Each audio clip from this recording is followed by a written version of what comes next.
have a few people in the room, so this is exciting. Thank you for joining us today. We are going to chat a little bit about a couple different things. Obviously, Ash is our featured guest today. Welcome, Ash.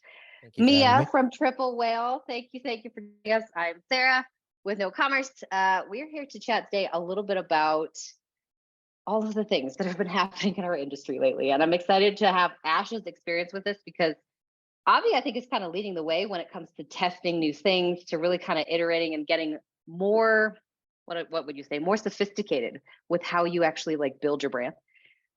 Especially when it comes to tech tools. You guys are kind of like the front runner and the leader when it comes to like adopting new things and testing it out and seeing if it works. So one of the things we want to start with today is I want to get Ash's experience of using both Triple Whale and KnoCommerce. They don't seem like they would like fit together because they're like totally separate like tech solutions. But to start out, I would love to hear your experience with Triple Whale because you guys have been on that for a very, very long time. So can you tell us what was happening before? Like and I mean, if you want to go industry-wide, that's fine too, but what was happening with you guys before? And then why you got on Triple Whale, what you experienced after?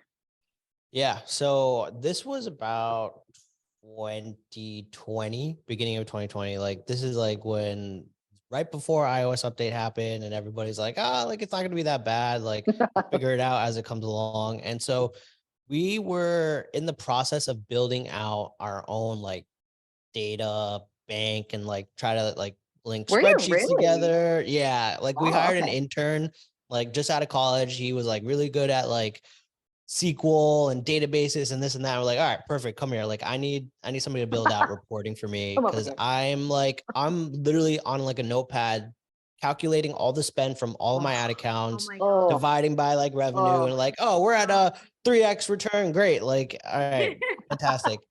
But there was no visibility into anything else, right? Like all I knew was my revenue, my spend, and like, all right, if we're at a 3x return, great, we're profitable and we're happy and we're on the road, right?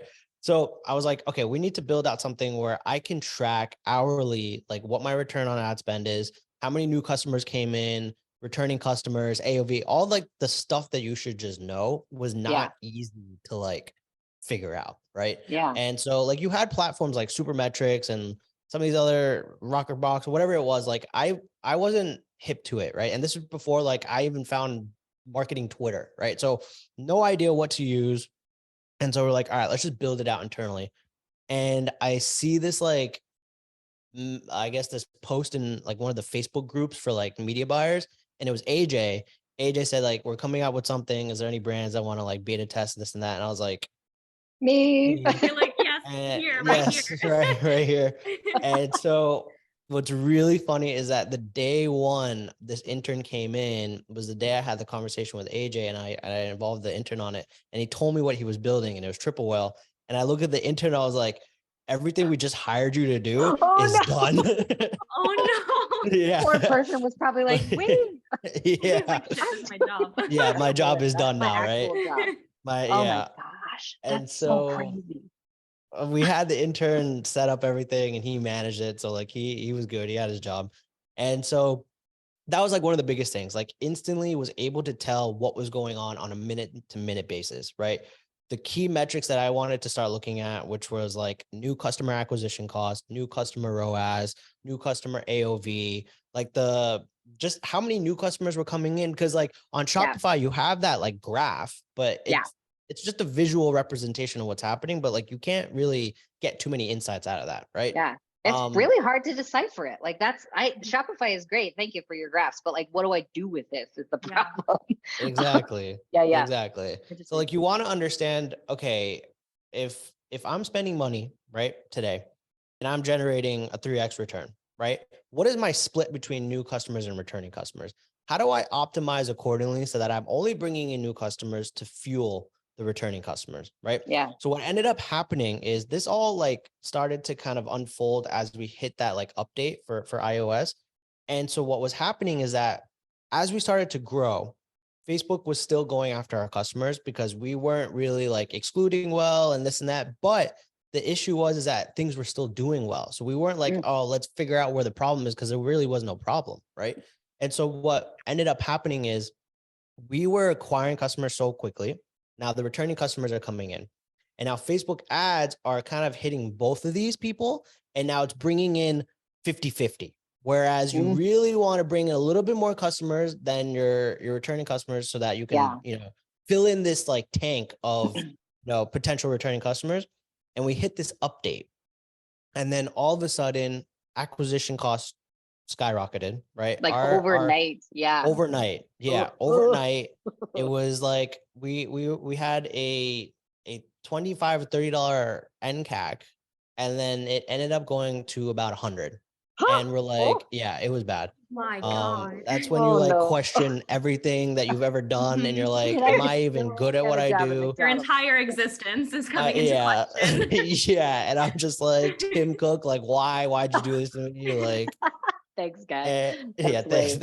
Thanks, Tim. And then we ended up seeing, here was the issue, is that we didn't have enough insight into what was happening with the store, right? So like I mentioned, it's this wonky ratio of new customers coming in versus returning. And after the update, Facebook is like struggling to get conversions. So they're always going to go after the low hanging fruit. And that was our customers.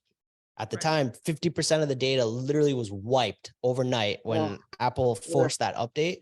So now Facebook has no idea who you've excluded, right? You could exclude your entire customer list. 50% of them, I would say majority of the people are on iOS devices versus Android. So we'll call it 50% of that information is just wiped. And now Facebook is probably going to go after these people, right? So for a time, we were like, okay, new customer acquisition cost was going up. Revenue stayed the same, but returning revenue was going up, okay? Now, this is an issue because if returning revenue is increasing, but new customer is decreasing, you're going to hit this like snag eventually. Yeah. And we hit that. This update was around in the summer. We hit that in Q4. So October, November-ish, right? Which is a bad time to hit that. Yeah. And that's when we like had our like first unprofitable month and we're like, what the fuck just happened? Like you're on this rocket ship and you're like, like it's just like Q4, what do we do? Q4 should be the time that you're like making money, like just exactly ridiculous amount. Unprofitable months. That's Ooh, I'm so sorry. And so you live and you learn, right? True. But this is where like Triple Whale helped us understand and figure out what is actually happening, right? Because in theory, that makes sense. You got to fill the bucket to like, increase the returning revenue rate, but we weren't acquiring customers.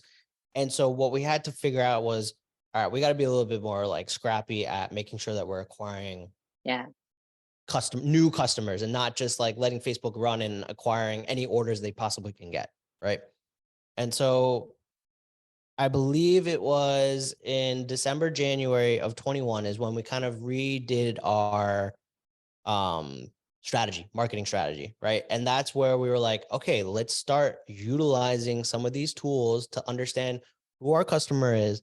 How can we speak to them a little bit better than we originally were? Because some of our ads at the time were literally just lifestyle images of our collagen, no context. Ad copy went to a landing page that I made no changes on for the last 2 years. Goodness. I did nothing, right? I'm riding this high. Like, I'm the best marketer in the world. And I wasn't doing any marketing. Oh my gosh. I wasn't marketing. I missed the days where you didn't have to like work at this. It was just you easy. Pushed a button and you're like, Meta, did it. Done. Print the money and you're good, right? So now January, I had to actually step into my role, which is, actually become a marketer and say, all right, let's go back and let's actually assess why people are buying, right? And so to get that information, we used a lot of different things. One was our Facebook community, right? At the time, we probably had like 30,000 people in there. Killer community. Great. I was literally just about to say, like, that's one of my favorite things. Like, I come from a customer experience background. So like the way that totally off tangent, but the way that Obvi has handled community and customer experience has always been just like setting such an example for brands. Like it's so appreciate that. Thank you. That's one of those things too that I don't think enough people leverage. They have it, they just don't leverage it. And you guys, you just knew how to do it. Like, just props to you. You just knew how to do it. But anyway, let's hear more about that part, because I think that was kind of pivotal in changing the direction and new strategy based upon we have nothing over here because of iOS. Like, what do we do now? Absolutely. So obviously there's so many things you can do as a media buyer, right? Account consolidation, like heavy exclusions, like really just pray that Facebook figures it out, but just make sure you're doing the best practices, right? On our end, if we're not sending enough new people to the website, right? How can I convert the new people that do a lot better, right? So that I can bring down my acquisition cost. So like I said, the community was a gold mine, talking to consumers, asking people like, hey, will you hop on an interview with us and like a Zoom call and we'll just ask you questions and understand why you bought, right? And another tool that we used was KnoCommerce, right? Where we were able to kind of put up post-purchase surveys and ask the questions that we really wanted to know. Like what prompted your buy today? If you were considering a competitor, why? So instead of just like asking like, oh, what channel did you come from? Because yeah, that's helpful for attribution and understanding things. But like, I really wanted the in-depth questions. I wanted to know exactly what prompted you to buy so that I could double down on that. Right. And just make my marketing efforts that much better. Yeah. And I so, really see these as like kind of diagnosis tools. I think everybody used to see them as like, it's just a dashboard. They're just post-purchase surveys. Like they can't possibly help us.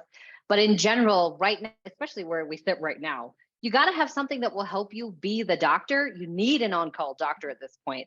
If something like in Ash's case, things just hit at a very terrible time and everything's exploding, you got to be able to diagnose it somehow. Like we got to have tools in place already beforehand so that when you get to that point, you don't have to go searching for a tool, which is super, super helpful. So yes, I would love to hear more kind of about what you did post-purchase wise, because Triple Whale really, really helps understand current ecosystem of what's happening currently. Yeah. I feel like KnoCommerce helps with like a whole bunch of different things, but in general, having those surveys really helps figure out what to do next. So I want to hear kind of how you use them, or if you have examples of like what questions you were asking, that would be super helpful too. Yeah, absolutely. So for a brand like ours, right, collagen, super competitive, like you see one, you see 20, right? The problem here is how do you differentiate yourself from everybody else? Our main differential is cool packaging and flavors, right? Now, can I go down the route of like really shoving flavor in somebody's face? It's tough because like there are other like low sugar, no sugar, low calorie, like sweet tooth craving fixing like products out there. So like it's also how do you do both, right? And how can I say get healthier hair, skin, and nails completely differently from the 20 other brands that are doing the same thing, right? Sure. So the way to really do that is go and understand what was the reason somebody wanted to go and actually fix their hair issues, right? And that information could be extracted in these post-purchase surveys, which is saying like literally like today, it's like, what is the number one reason that you bought this product, right? Be as detailed as possible. Some people are like, yeah, I want to lose weight or I want to grow my hair out. But the people that give you the golden nuggets that are like, I've been feeling really shitty about myself for like the longest time. Like I don't want to go out anymore. I don't want to even look in the mirror. And like, those are like the key things that you need to understand as a marketer, because one, yeah, you might solve an issue, but like you have to show them the outcome after that, right? You have to like resonate with them because 100%.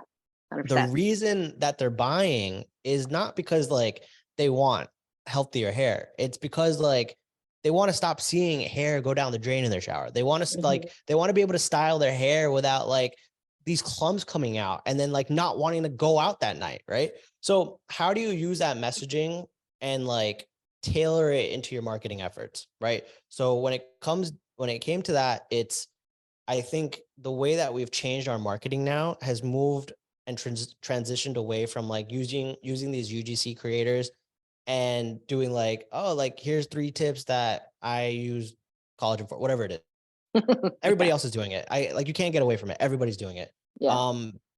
What we end up doing now is we've transitioned entirely to getting customer testimonials and using those as our ads because they can talk to very specific stories that other people can relate to, right?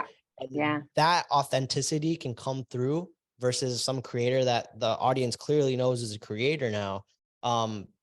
That's how we transition all of our marketing. That's how, like, if we can find certain themes within like these survey results, I can go and tailor my interviews with customers to get those like key themes out of them so they talk about them. And that is what's going to relate to somebody in the audience that's consuming this, these like ads. I love the way you're Yeah. using this, mostly because it's very psychology based, but also because I find it interesting that most people are a little adverse to getting any sort of information from their customers, especially like conducting interviews or sitting down with people, not because they don't want to, but often because it's difficult, right? Like it's hard to get a customer on the phone to sit down with you for even 15 minutes.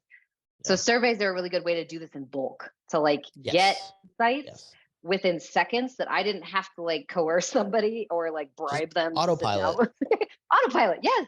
And the stuff that you're finding really truly is I think foundational just for marketing, but also just for human to human interaction, right? Like if I'm a girl and I'm trying to sell like men's shoes, I don't wear men's shoes. Like I'm not into Nike, but like I have to sell this. It's like a part of my job. And so trying to put my head into somebody else's head of like why they would want this is difficult sometimes, depending on what you're trying to sell. So this is the easiest way to get the language that people are using and easily be able to create some messaging off of it that you didn't have to like sit and, chat prompt for 3 hours to do. Absolutely. Yeah, 100%. I was also going to chime in and just say that like also now, like, so hi, it's me. I'm your consumer ad. Like I'm the one who's looking for like all of the different like collagens and supplements. And like, I'm always like the ads that don't stand out to me are the ones where I'm like scrolling and it's like a morning routine. And she's like, using her like little blender with her, like that's not standing out to me because I'm seeing like a million of those videos. Yeah. Hearing from someone like share their experience and like say like, yeah, now I wake up and my curls are actually curly. Like I can't tell you the amount of times that I'm waking up in the morning and my curls are just like so flat and I'm like, what is this? This is awful. Like there's no life to my hair. But when someone has a similar problem and it feels just more relatable, real, and it takes the entire like customer and brand experience to a whole new level. Yeah. I agree. That's huge. And your hair looks fantastic. I mean, yours really does. Just so you know. I think it's fantastic too that we bring this up. This is like a super good point that in general, I probably can't say it the way a customer can say it. And the fact that like my hair is actually curly, there's like some nuance to how much your customer knows and how much you know. And I think we forget that sometimes as marketers is like, I live and breathe this brand on a daily basis. This is what I do for a living, but also just like for life. So it's very easy for me to come in and be like, it's good for your nails, it's good for your hair, it's good for this and this and this and this and this. But the way Mia just said it was totally like a very different viewpoint of why she purchased it or what she needed it for. And you can't get that without asking people. You just can't or unless you build a community like Ash did, which, hit up Ash and just be like, how'd you do that? Because he did it amazing. Oh my gosh. Okay. Was there anything else you wanted to share story-wise? Because that's pretty pivotal for like diagnostics in particular, but then also forward thinking of like, how do we prep for this? Is there anything else you found super pivotal for you guys? Yeah. I mean, again, this may relate to like, again, extracting this information from customers, right? Sticking with that theme, whether it's in your community or using Know and like just getting that information. One thing that we've recently started doing now is like I said, I want to move away from this like traditional routine videos, UGC style stuff. And I want to just be real. Like I want to be as authentic as possible. I don't want to be so branding that you skip past the ad. One of the biggest things that we see in our community is, and you could probably replicate this in the survey too, now that I'm thinking about it, is when people post like, oh, I got my order in, they'll have it on their counter. But if you look in the background, they'll show you the other products that they're using on a daily basis, right? Oh, that's so smart. It blew my mind. Okay, continue. And so I'll give you an example. There's this brand, I can't remember the name, but it's a cold brew coffee. It's kind of like bluish, greenish. I don't remember the name of it. It's not Wandering Bear, is it? Because they have no. I can't remember. If anybody knows what brand I'm talking about, let me know. Put it in the chat. Put it in the chat. But other than that, like other products that people use are like our shoppers are like Walmart buyers. So they're buying the great value products, right? Alternatives to other products. So what I ended up telling our team to do last week was like, again, and shout out to Barry Hott for this, because he kind of gave me the inspiration for this. Literally took one of the bottles, like put it on their, oh God. All right. Put it on their That's counter amazing. with like a sticky note that just says, satisfies my sweet tooth, check. My hair is growing like crazy, check. And in the What? back, also including some of the products that our customer that we know our customers use. Yeah, So yeah. like that coffee is in the back, kind of. So subconsciously, you're like, I use that coffee. I can mix this collagen with that coffee too. That's so brilliant. It hurts Yeah. my brain. And that Yeah. ad performed 10 times better, not 10 times, like it literally performed Way like better, I'm sure. half the CAC of what we were currently running. And I was like, what are we doing? Marketers, what are we doing? Why are we overcomplicating this? You know, so 100%. Ash, I'm using the so proud of information. you. Oh my gosh. I knew I you'd be can't proud. even. This was for you. This was for I'm you. so proud. Mostly because like it's the little thing, honestly, and this is the toughest part about being a marketer is it's the little things that are making the biggest impact on your ads. This is often why I like promote statics over UGC or any sort of video, because there's too many variables in a video to be able to track every single piece of it. But Ash has done something with video that I have not heard anybody has done yet, which is like psychology the shit out of their customers by literally just adding like K-cups, right? Like, what if we just put K-cups in the background because our customers like those? And then it works. Exactly. And then it works. It feels more human, right? Like it, like no 100%. one has a crystal clean counter where there's nothing on it but that one single product. Like that's not real. That's well not lit. true. Yep. Yeah, exactly. So it just feels more human.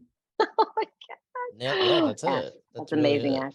I can't get enough of these conversations. They're just so fun because ads are the one place where I think we spend so much time like tinkering, tweaking, trying to figure it out. I think really just based on just a few simple tools, you guys can pretty much have a very good foundation to use for obviously just the next 6 months, next 18 months, however long it is. That it just doesn't take as much work as we're trying to put into it, which I think will help alleviate some brain pressure as well. These poor marketers are very, very tired. So yeah. Oh, thank you, Ash. That was such a great story. Like I want to hear more and more and more.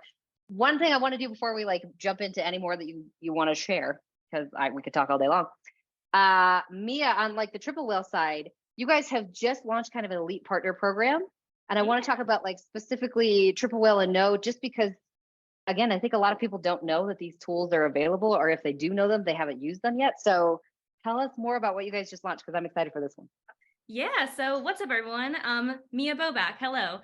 So great to be chatting with y'all today. So I'm head of tech partnerships here. And so I work really closely with Sarah and Bar and other folks over on the KnoCommerce team. And so like the entire point of this conversation is to share like how our tools really go hand in hand. And so I recently launched our tech partner program, and we announced Know as one of our elite partners, which means number one, best of the best. Like we have a really solid integration together. Enhancements to the integration will be coming soon. Like there's just so much exciting stuff and momentum that we've been doing. So you guys can expect so much more, you know, in the next coming months to come from this partnership and come from us. And that just means also the customers who are using both of us are getting like an insane customer experience because you're in both great hands with both of us. If you are using Know right now and you're considering Triple Whale, like we've got you. Vice versa, if you're using Triple Whale and you're considering Know, they've got you. So the whole purpose of us creating this partnership is to just take your experience to an entirely new level and to just help you scale and grow your brand through our integration and just through both of our respective tools. So it's super, super exciting stuff to come. So I'm just excited for this one because Triple Whale kind of just led the charge on all kinds of stuff this year. Really, since you guys have been here, you've been leading the charge on everything. Do you have anything juicy that's about to come out that we should like sneaky know about? I'm excited for that one. Well, actually, you know what? You don't have to, but I was like, no, I want to. So I actually have a new release that I want to tell y'all about. So kind of how I was mentioning before, I come from a customer experience background. I'm kind of new to the paid media world, which is why I really love like having these conversations, because I'm just kind of like a sponge, like soaking all of this up and learning so much. But from the customer experience aspect, like customer data itself is really interesting to me because I love learning about people. I love learning about habits and, you know, how they're interacting with different brands and the experience that we're providing these consumers. And so one aspect of Triple Whale that is fairly new and I don't think enough people know about is the fact that we're a smart customer data platform. So aside from being able to provide all of that juicy data and digestible analytics about your paid media, we're also making it possible for you to interact with your customers in the best way possible by knowing who your customers are. So by knowing those specific segments of customers, how they're clicking on your different ads, you know, the orders that they're making. If they haven't made any orders yet, you're able to create these different segments of customers within Triple Whale, and you can then create those segments and then sync them into Facebook audiences and then target them through really personalized ads. So it just takes everything again to a whole new level. And it's super exciting coming from that customer experience background that we've made this, tighter shift towards providing customer data, not just media data. So yeah, that's one piece that I'm super excited about. And if you haven't explored that aspect of Triple Whale yet, I highly recommend it because there's data about your customers, about product analytics, AOV, LTV, so much. And so yeah, that's one piece that's super exciting for me. That's amazing. Somebody had a question in here too. Does Triple Whale partner with Klaviyo right now? Oh yes, 1,000%. Klaviyo is also one of our elite partners as well. So you'll be able to see your Klaviyo data inside of Triple Whale. And this is actually a new little sneak peek. We're coming out with a enhanced integration that'll be coming out within the next couple of months. So you'll be able to see, some extra juicy data about your Klaviyo campaigns inside of Triple Whale. That's amazing. Triple Whale I just really love the people over at Triple Whale. You guys are just super nice, which is a perk. People over there, super perk. On the KnoCommerce side, just so you guys know, like everything that Ash is experiencing, you guys can experience for your brand as well. KnoCommerce is one of the things that's quite interesting because we have this odd industry that we're in where we're trying to kind of break the stigma of like, it's just a post-purchase survey. And I think that's probably happened because most people don't know what they have. If you have a post-purchase survey, please use it. If you don't have one, please go sign up for KnoCommerce. We have a free account that you can get on and you can just kind of test out the usability of it. Overall though, I truly believe that post-purchase surveys are the easiest way to get information on your customers. It's also one of the cheapest ways to get information on your customers. KnoCommerce is kind of leading the way for consumer behavior insights in particular. And I think it goes much farther than just post-purchase surveys. We have information on all kinds of things from like large scale, like herd kind of mentality of how people are shifting industry by industry. And we also have a lot of information based upon how your particular customers are shifting. So lots of different things that you can do with this. But overall, if you have any questions, like please feel free, come find me after. Bar is fantastic. He's got lots of information on this as well. Jeremiah is our CEO, super, super nice guy. But yes, other than that, I have one more question for Ash, if you would like to answer. What is next for Obvi? Because you guys, I hear, just got into Walmart. Is that right? Yeah. How is Walmart. that? Are you okay? Yeah, it's how are you doing? Yeah, it's definitely crazy. It's hectic. I think the future for Obvi, with us getting into Walmart, we have to kind of accelerate what we wanted to do because one, with the current product set and everything, like we haven't changed much in the last 4 years. And I think now it's time to kind of revamp, rebrand, reformulate, and like just take all the feedback that we've gotten over the last 4 years and just put out a more superior product, right? I think us getting in this opportunity has kind of forced us to do it sooner, right? And so with Walmart coming up, it's now going to be, okay, we know that our customer base is shopping at this retailer. Yeah. How can we make the experience better? And we already have, imagine like going into a retailer and already knowing what the customers want, right? And that we're just lucky enough that our entire customer base is that Walmart shopper. And guess what? We have access to them in our community, right? And we have access to them, surveys, this and that. So literally taking this moment and not now, meaning we've been doing it over the last few months, which is understanding exactly what people want out of their product, right? Mm-hmm. And so a lot of it is going to be around taste, right? You're going to take a supplement. If it's something that is powdered or whatever, something you're ingesting, you're not going to take that if it tastes like shit, right? So true. So what So true. can we Yeah. do to take our protein taste that maybe some people will say is like a 7 or 8 on taste? How do we make that a 10? Like an undoubtable like 10. This way, when we hit the shelves in Walmart, there is nothing we didn't do to make it the best experience possible, right? Oh, that's So smart. Yeah. we've reformulated, we've gotten like we've invested in flavor houses when it comes to like, you know, manufacturing our protein. Like we were like vetting a ton of manufacturers, right? We're like, hey, we have this order coming in. Do you want it? Can you help us like make things a lot better, right? So on the ops end, that's what we were going through.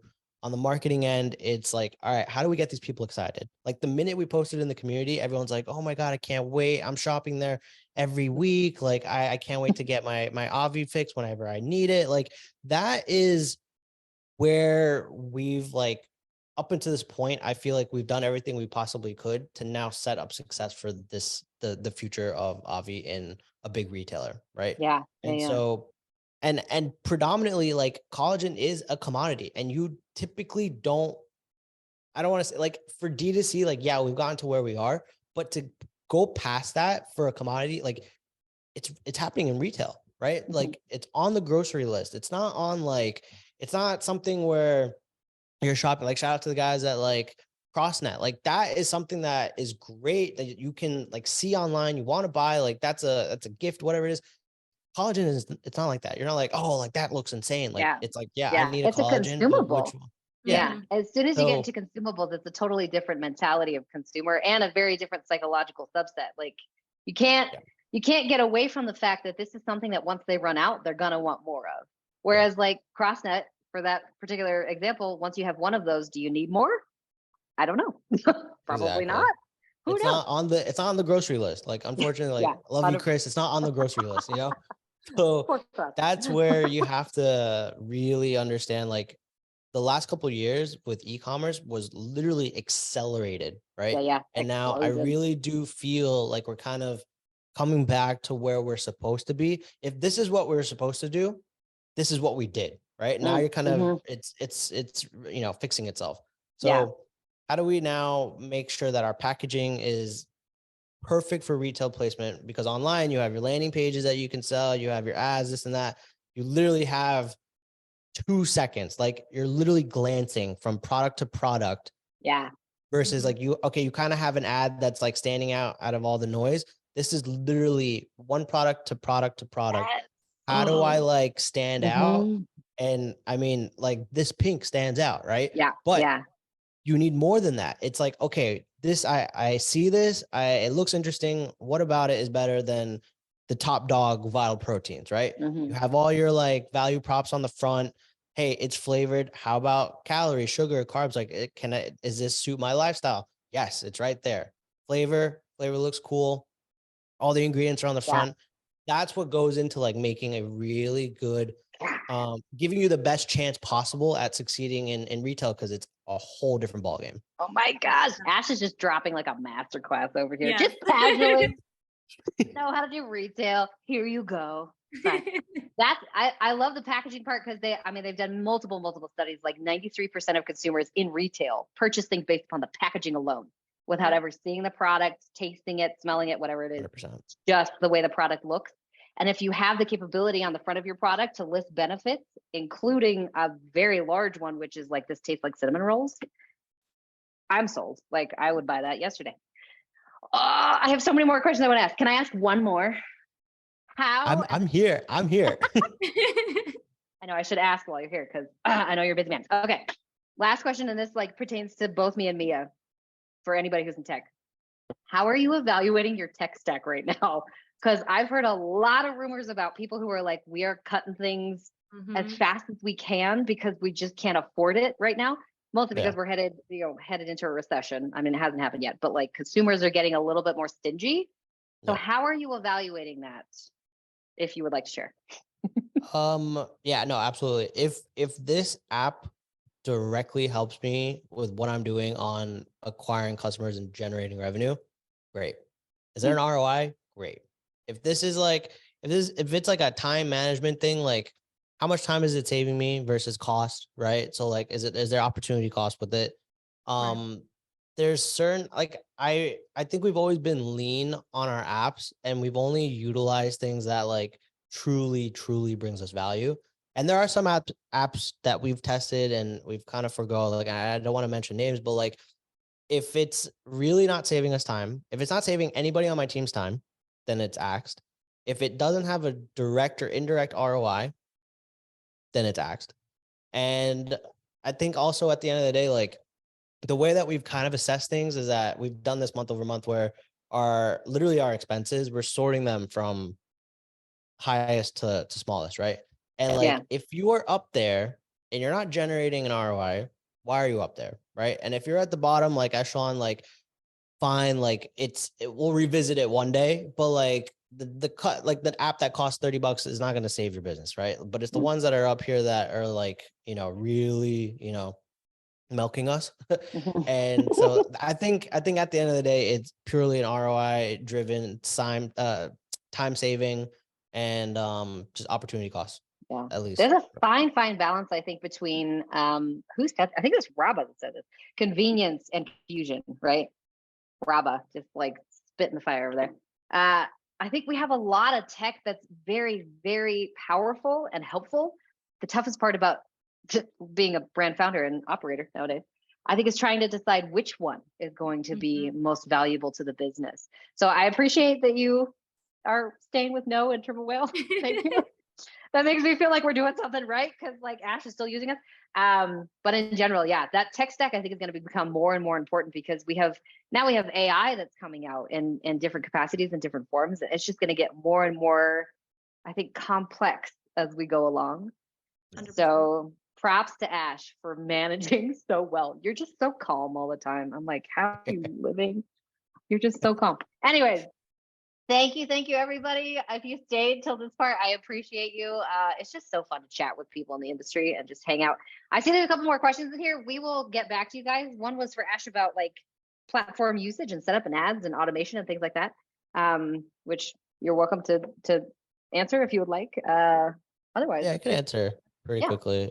Can you share what platform? So the question was, can you share what platform you use to set up your ads and automate them, or you're doing it through Meta platform only? What about Google Ads, Bing, TikTok, and other platforms? Yeah, I mean, directly through the platforms itself, not really using anything else. Automating is tough. I personally don't like trusting the systems to automate things.